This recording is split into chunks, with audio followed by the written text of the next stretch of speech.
May mga sugat na hindi nakikita. May mga luha na hindi ipinapakita. At may mga panalangin na gabi-gabing inuulit ng isang magulang. Hindi para sa sarili nila, hindi para sa pera, hindi para sa tagumpay, kundi para sa anak nila.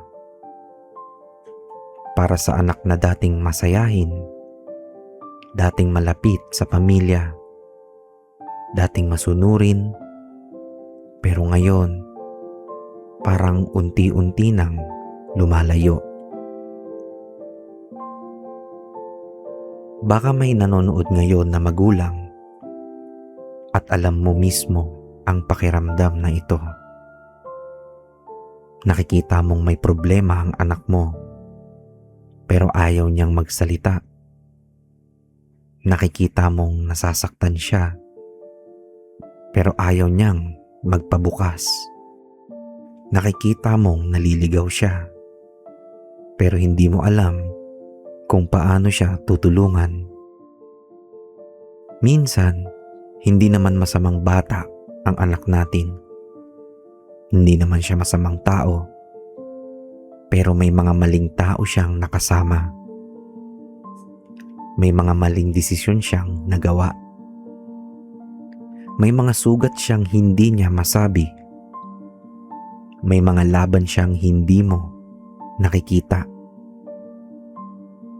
At habang lumalalim ang problema, mas lalo siyang lumalayo.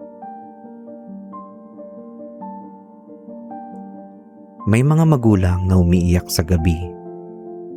Tahimik lang habang natutulog ang lahat. Habang walang nakakakita. Habang walang nakakaalam.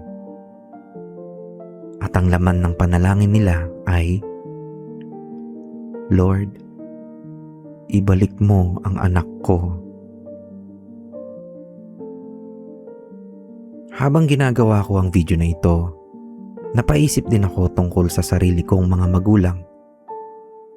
Hindi pa ako magulang pero anak ako.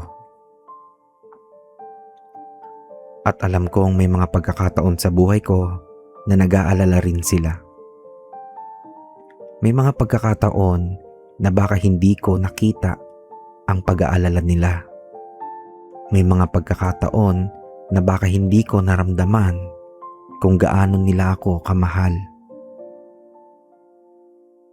At siguro, maraming anak ang ganun. Hindi nila alam kung gaano sila ipinagdarasal ng kanilang mga magulang. Hindi nila alam kung gaano sila iniiyakan. Hindi nila alam kung gaano sila kamahal. Sa Lucas chapter 15, ikinuwento ni Jesus ang tungkol sa alibughang anak. Isang anak na lumayo, nagkamali, naligaw ng landas. Pero nang siya ay bumalik, hindi siya itinaboy ng kanyang ama. Tinanggap siya, niyakap siya, minahal siya. At yan ang paalala ng Diyos para sa atin.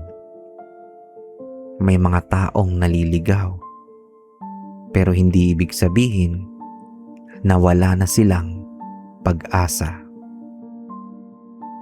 At baka may mga magulang na nanonood ngayon. Pagod ka na. Ilang taon ka nang nagdarasal. Ilang taon ka nang umaasa. Ilang taon ka nang umiiyak. At pakiramdam mo, parang walang nagbabago. Pero gusto kong sabihin ito sa'yo. Huwag kang tumigil manalangin. Huwag kang tumigil umasa. Huwag kang tumigil magmahal. Dahil may mga himalang dumarating ng tahimik. may mga pagbabagong hindi agad nakikita. At may Diyos na gumagawa kahit hindi natin napapansin.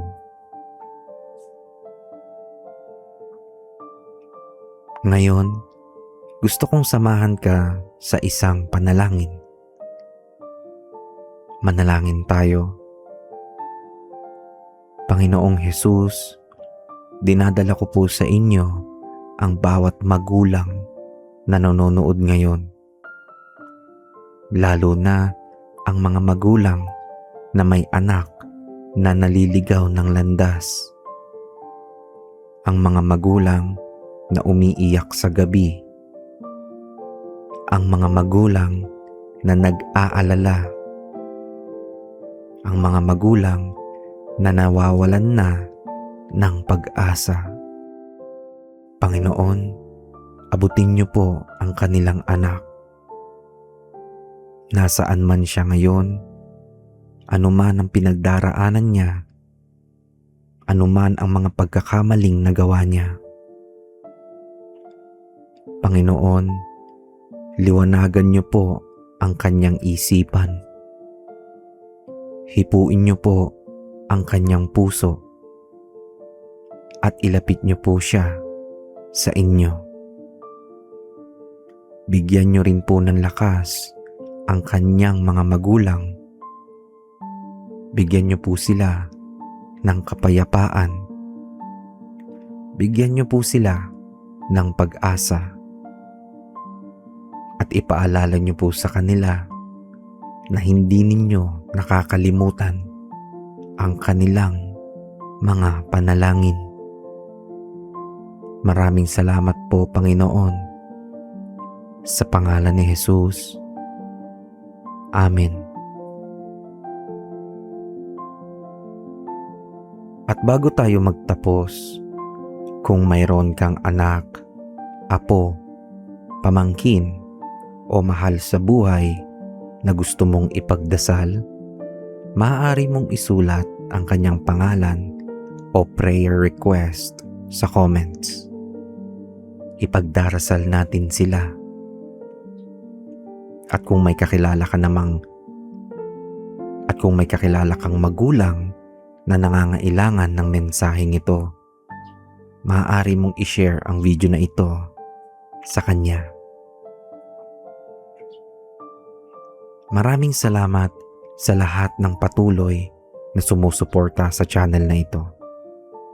Sa lahat na nagla-like, nagko-comment, nagsishare at nagsasubscribe.